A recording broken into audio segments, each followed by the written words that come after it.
Sorry, not sorry to say this, but is anyone else's bimbo alert system going off every time Taylor Swift's face pops up on the internet?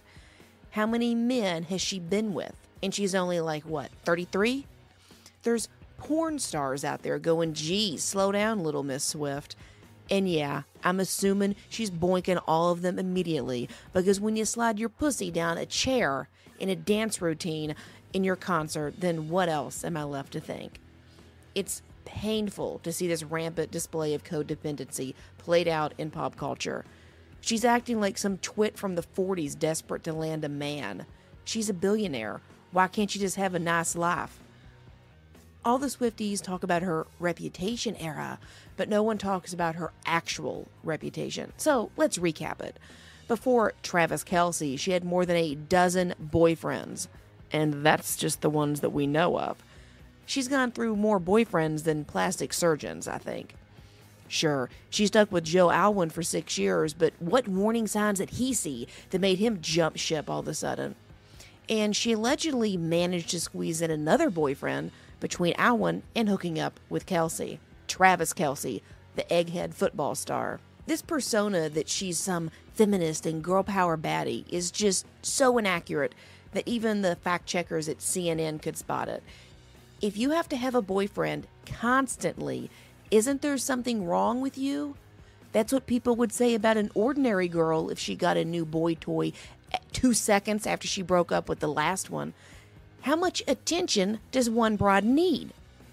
You'd think a pop star could be more selective, and you'd think she'd at least have some better taste in men. Old Taylor and Jason have been together for like 2 months, and she's already moved in with them? Cringe!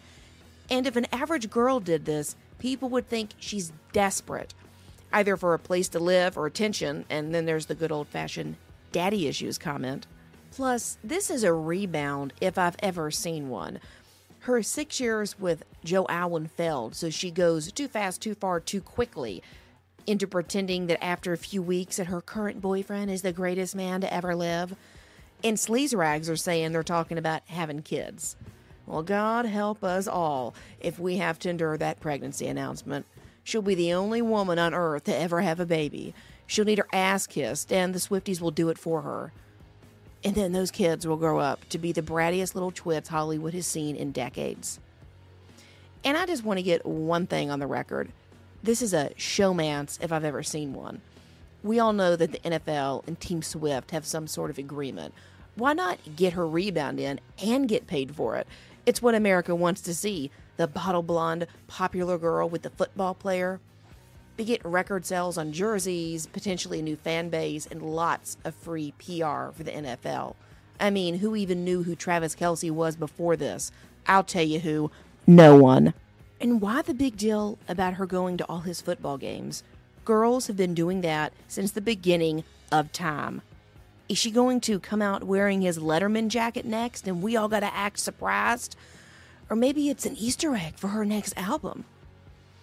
If they do get engaged, we'll have to suffer through another album. Her music is nothing more but a teenage diary set to some basic-ass guitar chords. Nevertheless, I'm sure we'll have to endure her bride era. I guess what I'm trying to say is, on behalf of all women who have brains, ambition, and are not man-crazed, we don't care about your boyfriends, Taylor Swift, you ignorant slut.